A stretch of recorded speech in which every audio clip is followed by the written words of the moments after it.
Right Vidyasagar, thank you updates అందించినందుకు. అది నెల్లూరులో పింఛన్ల పంపిణీ షురువు అయింది. ఉదయం నుంచి అక్కడ బారులు తీరారు. ఎండవేడిమి కారణంగా అక్కడ ఇప్పుడు మందకొడిగా పింఛన్ల పంపిణీ జరుగుతున్న పరిస్థితి. మరోవైపు విజయవాడ వెళదాం. విజయవాడలో ఎటువంటి పరిస్థితి ఉందో చూద్దాం. ఒక రకంగా 1-2 తారీఖుల్లో పింఛన్లు అందుకునే ఈ పింఛనీదారులు 2 రోజుల పాటు లేట్ అవ్వడంతో కాస్త ఇబ్బంది పడ్డారు. పింఛన్ రాదేమో అని ఆందోళన పడ్డారు. ఎట్టకేలకు ఎలక్షన్ కమిషన్ మార్గదర్శకాల నేపథ్యంలో ఒక 4 రోజుల పాటు ఉదయం 9 గంటల నుంచి సాయంత్రం 7 గంటల వరకు పింఛన్లు ఇవ్వడానికి అధికారులు సిద్ధమవుతున్న పరిస్థితి. కానీ ఈ పింఛన్ల పంపిణీలో వాలంటీర్లు అయితే ఇన్వాల్వ్ కాకూడదు అనేది ఈసీ పెట్టిన కండిషన్. సో విజయవాడ నుంచి మా ప్రతినిధి సురేష్ కనెక్ట్ అయి ఉన్నారు. సురేష్, ఈ పింఛన్ల పంపిణీ గురించి ఎటువంటి చర్చ జరుగుతోంది? పింఛనీదారులో ఒక రకమైన ఆందోళన, పింఛన్ తీసుకుంటామా లేదా, లేకపోతే రాజకీయాల కోసం మమ్మల్ని బలి చేస్తారా అని చెప్పి ఒక రకమైన ఆందోళన నెలకొంది. కానీ ఎలక్షన్ కమిషన్ ఎంట్రీ తర్వాత, కొత్త మార్గదర్శకాల తర్వాత వాళ్ళ పింఛన్ల పంపిణీకి షురు అయిన పరిస్థితి కనిపిస్తోంది. సో పింఛనీదారులు ఏమనుకుంటూ ఉన్నారు? ఎందుకంటే పొలిటికల్గా ఇది టర్న్ తీసుకుంది.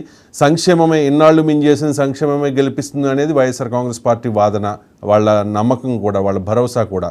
సో ఆ సంక్షేమాన్ని ఆపే ప్రయత్నం ప్రతిపక్షాలు చేస్తూ ఉన్నాయి కాబట్టి ఖచ్చితంగా అది పొలిటికల్గా వీళ్ళకి, అంటే ఈ పరిణామం పొలిటికల్గా వైఎస్ఆర్ కాంగ్రెస్ పార్టీకి ఉపయోగపడుతుందని చెప్పి కూడా వాళ్ళు ఒక అస్త్రంగా చేసుకుని వాళ్ళు విమర్శలు చేస్తూ ఉన్నారు ప్రతిపక్షం మీద.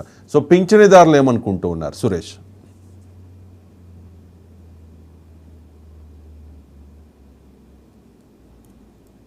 మ్యూట్లో ఉంది, ఒకసారి చెక్ చేసుకోండి.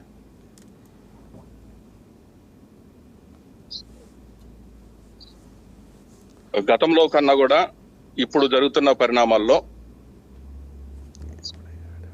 వాళ్ళు కొంచెం ఇబ్బందులు పడటం అనేది జరిగింది. అది వాస్తవికంగా ప్రభుత్వానికి ప్రతిపక్షానికి జరుగుతున్న ఒక పోరులో భాగంగా ఇప్పుడు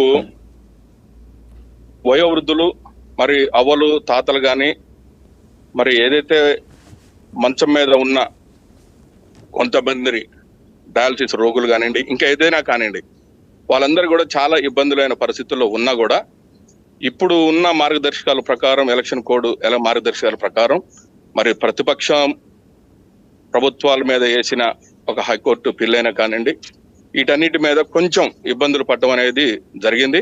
ఒక పక్కన ఎండ తీవ్రతో, ఒక పక్కన వీళ్ళు సచివాలయాలకు వచ్చి ఆ సచివాలయాల్లో మరి 2 అంతస్తులు 3 అంతస్తులు ఎక్కలేని పరిస్థితుల్లో వయోవృద్ధులు ఉన్నారు.